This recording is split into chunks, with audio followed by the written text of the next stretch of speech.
My sister is a wonderful human being. She's full of love and she's hysterical. But she definitely wasn't like all about school growing up. That wasn't necessarily her favorite place to be. And yeah, she dabbled in, I'm sure, other things, prior to it, but nothing nearly as deadly or as powerful as this. The way I understand it is that they had someone staying with them that had unprescribed pain medicine, and they started with that, and it just really quickly escalated into heroin. About 7 years ago, my sister and her fiance both came to us to let us know that they had started to struggle with an addiction to heroin.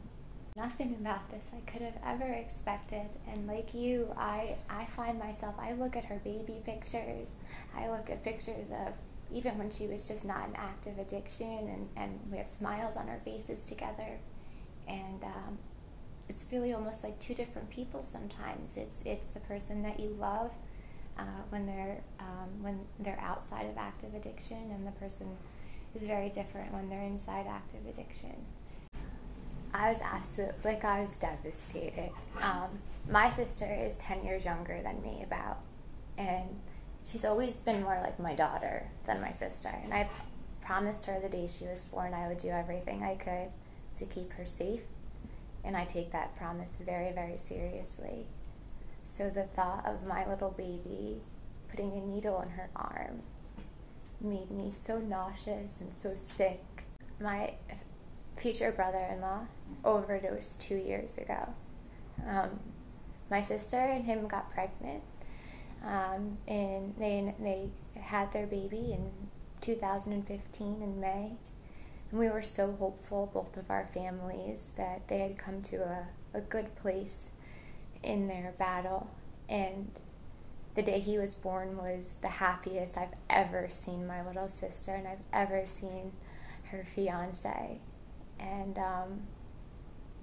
17 days later, he overdosed in the room that they were all living in. We were at my grandpa's house, my sister, the baby, and I, and we got a phone call, and I've never heard a human being scream the way my sister screamed, and I've never seen anybody look the way that his family looked when we pulled up to that house. He had little brothers and sisters, and it's hard to talk about because I honestly, truly, even though it's been 2 years, I still have nightmares about that, about their faces, and what it would be like when she dies, or if she dies, and imagining those being my family members as well.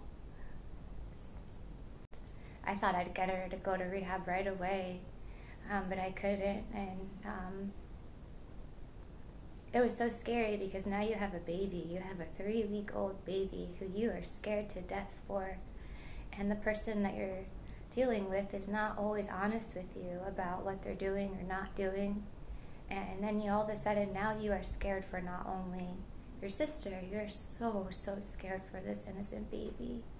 So throughout this past 2 years, she struggled. She's been in and out of rehabs, in and out of jail, in and out of various different compromising situations. We eventually had to go for custody of my nephew.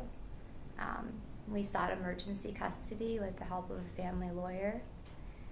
He's lived with us most of his life, voluntarily for the first year, but he's been with us consistently since he was 15 months old, and he's now 2.5 years old. And to try to even begin the impact that this has had on him, I don't even know where I would start, because every day I look at him and I see his dad and I see his mom. I mean, the things that I have learned about in the past 7 years, learning about how much it costs to make phone calls to prison, learning how to look up people's criminal records on the computer, getting comfortable going into courthouses, researching rehabs, sitting by a phone constantly afraid that it's going to be the call that your sister's dead. None of it. I didn't know anything about any of this beforehand. He had an uncle who struggled with heroin addiction when I was little, and I was always just so scared of it. I never ever thought about it. And our whole family has had different reactions to it. And I think none of us, obviously, and I don't think any family ever has a kid and says, you know, I think this kid's going to grow up and struggle with substance abuse disorder one day, you know. Our family, and I know that from reading your newspaper quite a bit, that there's a very big difference of opinion in our community about this. But our family follows research and science, and we know that this is a disease, and we know that this is a disorder, and we know that, yes, there are choices that are involved inside of this disease and this disorder, but my sister is suffering a hell that I would wish upon no family. I wouldn't wish it upon my own worst enemy. All we want to do is figure out ways that we can help her without enabling her, because that is a very big key inside of the family approach to it. So, but I will say this, different people distance themselves easier, quicker. There have been times where my husband and I have been sort of the last people standing. But that happens in drug addiction. When somebody's in active addiction, they do really bad things like steal from their family members, steal from strangers. And it hurts. It hurts. And different people, I think, are entitled to respond differently to that. We have some people that won't speak with her at all. We have a lot of people whose homes she's not allowed in. It's caused a lot of fighting internally in our family because everybody has different ideas about what to do. At first you think you can fix the person and you can cure it and you can save the person, and everybody has different ideas about that.